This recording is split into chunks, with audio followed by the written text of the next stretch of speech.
వల్లి చేసిన కుట్రని తెలుసుకొని ఊహించని నిర్ణయం తీసుకున్న రామరాజు.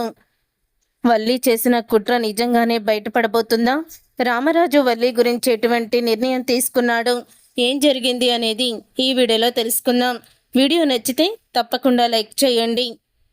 మెరుపు తీగని తీసుకువచ్చి నర్మద సుకన్య నోటితోనే నిజాన్ని బయట పెట్టిస్తుంది. ఇక సుకన్య అసలు వల్లికి కడుపే లేదు, అబార్షన్ నాటకం ఆడడానికే దీనికి డాక్టర్ వేషం వేయించాము అంటూ నిజాలన్నీ కూడా బయట పెట్టేస్తుంది. అవి విని ఒక్కసారే వేదవతి షాక్ అయిపోతూ ఇక వల్లిని నిలదీస్తూ ఉంటుంది. అసలు మేము నీకేం ద్రోహం చేశామని, ఎందుకు నువ్వు మా కుటుంబానికి ఇంత అన్యాయం చెయ్యాలనుకున్నావు? ఈ ఇంట్లోకి రావడానికి ప్రెగ్నెంట్ అని ఎందుకు నాటకం ఆడావో? నువ్వు తల్లివి కాబోతున్నావని, నా కొడుకు తండ్రి కాబోతున్నాడు, ఇంటికి వారసుడు వస్తున్నాడని ఎంతగా సంబరపడిపోయామో, నువ్వు నా కూతురికి చేసిన ద్రోహం కూడా మర్చిపోయి నా కూతురు జీవితాన్ని నాశనం చేయాలనుకున్న నిన్ను క్షమించి కడుపుతో ఉన్న ఆడది ఏడవకూడదని నిన్ను ఇంటికి తీసుకొచ్చాను. నా కొడుకు అప్పటికి నీలో మార్పు రాదు, ఈ విషయం గురించి నాన్నకి చెప్పాలి, అప్పుడు నాన్న క్షమిస్తేనే వల్లి ఇంట్లోకి వస్తుందని కూడా అన్నాడు. అయినా సరే నేను వినిపించుకోలేదు. చివరికి నర్మద నేను అందరూ కూడా పెద్దోడికి నచ్చజెప్తే అప్పుడు నిన్ను ఇంట్లోకి రావడానికి వాడు కూడా ఒప్పుకున్నాడు. కానీ నువ్వింత నమ్మక ద్రోహం చేస్తావని, దేంట్లో అన్న నాటకమాడినా ఈ కడుపు విషయంలో నాటకమాడవనే నమ్మకంతో నిన్ను గుడ్డిగా నేను నమ్మి మోసపోయాను అని చెప్తూ ఉంటే ఇంతలో చందు కొట్టబోతూ ఉంటాడు వల్లిని. ఇక వల్లిని కొట్టబోతూ ఉండగా అప్పుడు ఇక అది కాదు బా, ఇదంతా నేను కావాలని ఆడలేదు, మా అమ్మే నన్ను ఇంటికి పంపించడానికి నాటకం ఆడింది అని చెప్తుంది వల్లి. మరి ఎందుకు నువ్వు నర్మద ఇదంతా చేసిందని ఇప్పుడు నిజం పడినా కూడా ఎందుకు నువ్వు అబద్ధం చెప్పావో అని అడుగుతూ ఉంటాడు చందు. అది బా, నిజం తెలిస్తే మళ్ళీ నువ్వు నన్ను ఎక్కడ వదిలేస్తావని భయంతో నేను అలా చెప్పాను, అంతే తప్ప మిమ్మల్ని మోసం చెయ్యాలని, మామయ్య గారు లాంటి దేవుణ్ణి మోసం చెయ్యాలని నేను ఎప్పుడూ కూడా అనుకోలేదు అని వల్లి అయితే అంటుంది. నా కుటుంబానికి ఇంత ద్రోహం చేసి నువ్వు ఇంకా ఇంట్లో ఉండాలనుకుంటున్నావు చూడు, అది మాత్రం జరగదు. నిన్ను ఇలాగే వదిలేస్తే ఏ రోజుకైనా ప్రమాదమే. నువ్వు ఏదైనా చేసుకోవచ్చు, నా కుటుంబాన్ని ఎలాగైనా నాశనం చేస్తావు. నువ్వు ఇక్కడుంటే నా కుటుంబం ఏమైపోతుందని నాకు భయమేస్తుంది. నీలాంటి దాన్ని ఈ ఇంట్లో నేను ఉండనివ్వను అని మెడపట్టుకుని బయటికి గెంటేస్తుంది వేదవతి. అప్పుడే ఇక వేదవతి అలా మెడపట్టుకొని బయటికి గెంటేస్తూ భాగ్యం దగ్గరికి తీసుకొస్తుంది వల్లిని. ఇక భాగ్యం ఆనందరావు షాక్ అయిపోతూ ఉంటారు. అప్పుడే ఇక అంటూ ఉంటుంది భాగ్యం, ఏంటి వదిన, ఏమైంది, ఎందుకు వల్లిని ఇలాగా తీసుకొచ్చారు అని అడుగుతూ ఉంటే అప్పుడు ఇక భాగ్యాన్ని చంప పగలగొడుతుంది వేదవతి. భాగ్యాన్ని చంప పగలగొట్టి, చిచి, నీలాంటి ఆడదాన్ని ఎక్కడ కూడా నేను చూడలేదు. ఒకసారి తప్పు చేశావు, ఆ తప్పుని ఎలా సరిదిద్దుకొని కూతురి జీవితం బాగుపడేలా చెయ్యాలని ఎవరైనా అనుకుంటారు. కానీ చేసిన తప్పుని పదే పదే చేస్తూ, చేసిన మోసాలనే పదే పదే చేస్తూ నువ్వు ఇంతకి దిగజారిపోయావు అని తిడుతూ ఉంటుంది వేదవతి భాగ్యాన్ని. అప్పుడే భాగ్యం, అయ్యో వదిన, మేము మారిపోయాము, మేము ఎటువంటి మోసం చెయ్యలేదు, ఏదో పొరపాటు పడుతున్నారు, ఎవరో కావాలని మా మీద మీకు ఇవన్నీ కూడా చెప్తున్నారు అంటూ భాగ్యం అనేసరికి అప్పుడే చందు, ఇక ఆపుతావా నీ నాటకాలు? అసలు నువ్వు మా కుటుంబానికి శనిగాళ్ళ దాపరించారు. మీ ముగ్గురు కూడా మీ కుటుంబంతో సంబంధం కుదుర్చుకొని ఎంత పెద్ద తప్పు చేశామో తెలుస్తుంది. తను తప్పు చేసి నాకు చెల్లెలి జీవితాన్ని నాశనం చేయాలని చూసినా సర్లే, తను ప్రెగ్నెంట్ కదా, నా బిడ్డని కడుపులో మోస్తుంది కదా అని ఎంతో సంబరపడిపోయాను. కానీ చివరికి పాము విషమే కక్కుతుందన్నట్టు విషమే కక్కింది ఈ వల్లి. ఇలాంటి భార్య నాకు అవసరం లేదు, దీన్ని చూస్తుంటేనే నాకు అసహ్యం వేస్తుంది అని అంటూ ఉంటాడు చందు. చందు మాటలకి అప్పుడే భాగ్యం అంటూ ఉంటుంది, మా వల్లికి ఏమీ కూడా తెలీదు. ఒకవేళ ఏదైనా మోసం చేసి అబద్ధం చెప్పామంటే అది నేనే చెప్పాను అని భాగ్యం అయితే ఒప్పుకుంటుంది. తను కడుపుతో ఉందంటే మీరు ఇంటికి తీసుకొచ్చి తనని సంతోషంగా చూసుకుంటారని అనుకున్నాను, కానీ ఇలా జరుగుతుందని అనుకోలేదు అని భాగ్యం అనడంతో అప్పుడే ఇంకా అంటూ ఉంటుంది వేదవతి, ఛీ, ఇంకా నువ్వు చేసిన తప్పుని సరిదిద్దుకుంటున్నావా? ఏమీ తెలియని, ఎప్పుడూ కూడా ఒకరిని మోసం అనుకోని నా కోడలి మీద నేను నింద వేశాను, అనుమానపడ్డాను. మీరు ఆడిన నాటకానికి నేను కూడా మిమ్మల్ని నమ్మేసి ఎప్పుడు ఈ ఇంటి క్షేమాన్ని కోరుకునే నర్మదని అవమానించి తనని కొట్టాను. మీ వల్లే ఇదంతా కూడా జరిగింది. నర్మదని ఇంకా దోషిగానే నిలబెట్టాలని మీ తల్లి కూతుళ్ళు చూస్తున్నారు. ఇప్పటికీ కూడా మీకు ఇంత కూడా తప్పు చేశామని గిల్ట్నెస్ కూడా లేదు అని అంటూ ఉంటుంది వేదవతి. ఇక నుంచి మీ అమ్మాయికి మా ఇంటికి ఎటువంటి సంబంధం లేదు.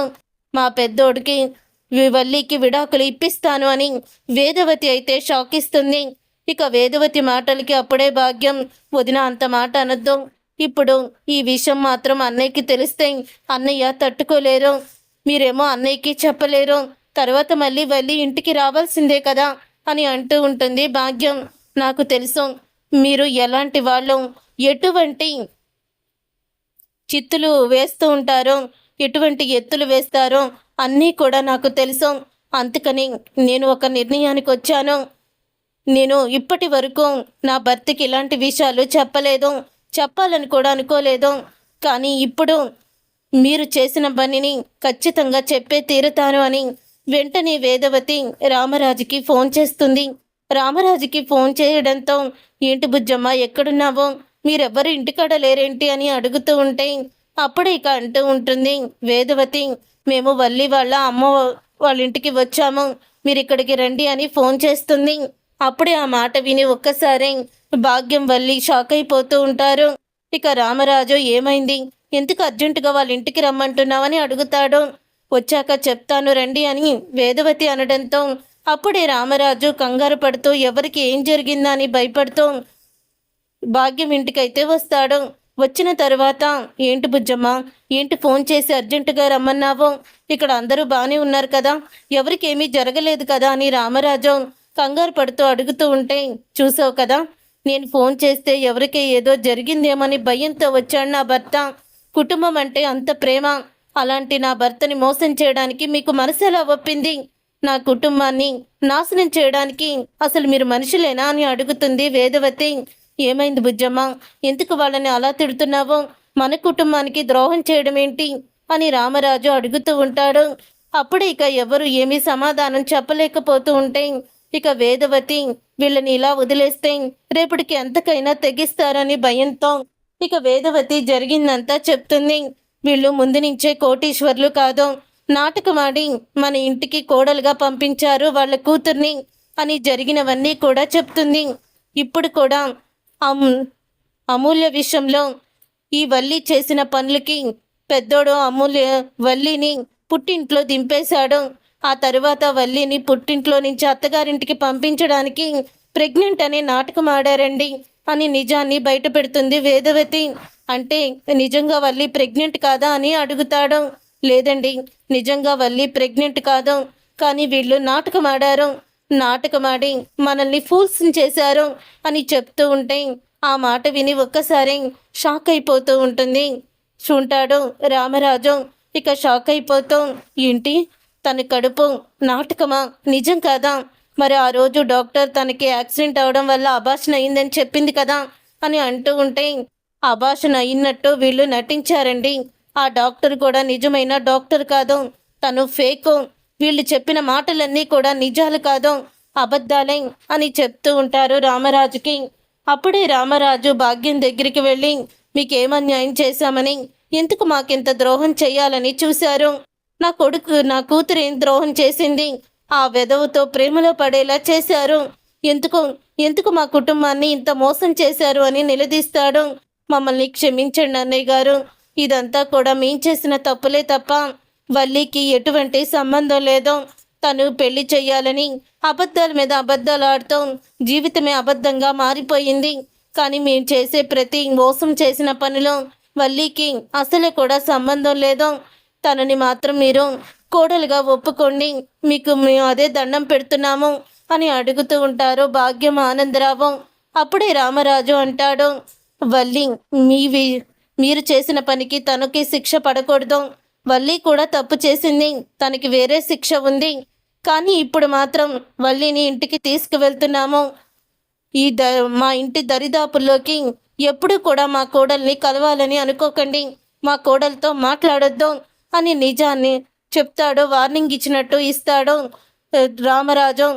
అలాగా మా కూతుర్ని చూడకుండా ఎలా ఉండగలము, మాట్లాడకుండా ఎలా ఉండగలము అంటే మీరు చెప్పండి, మీ ఇంటి దగ్గరే వదిలేసి వెళ్ళిపోతామని రామరాజు ఇక వల్లి దగ్గరికి వెళ్ళి, నా కుటుంబాన్ని నువ్వు విడదీయాలనుకున్నావు, ఈరోజు నీ కుటుంబం నుంచి నువ్వు వేరుగా వచ్చి మా ఇంట్లో ఉంటానంటే మంచిగా మా వైపుకి రా, లేకపోతే మీ అమ్మ నాన్న వైపుకే వెళ్ళు అని అంటూ ఉంటాడు.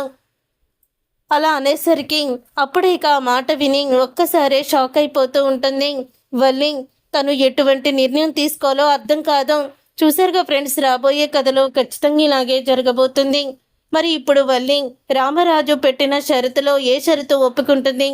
పుట్టింటికి వెళ్ళిపోతుందా, అత్తగారింట్లో పుట్టింటిని మర్చిపోయి అడుగు పెడుతుందా అనేది రాబోయే కథలో తెలుసుకుందాం. ఈ వీడియో మీకు నచ్చితే తప్పకుండా లైక్ చేసి ఛానల్ని సబ్స్క్రైబ్ చేసుకొని పక్కనే ఉన్న గంట సింబల్పై ఆలని క్లిక్ చేయండి.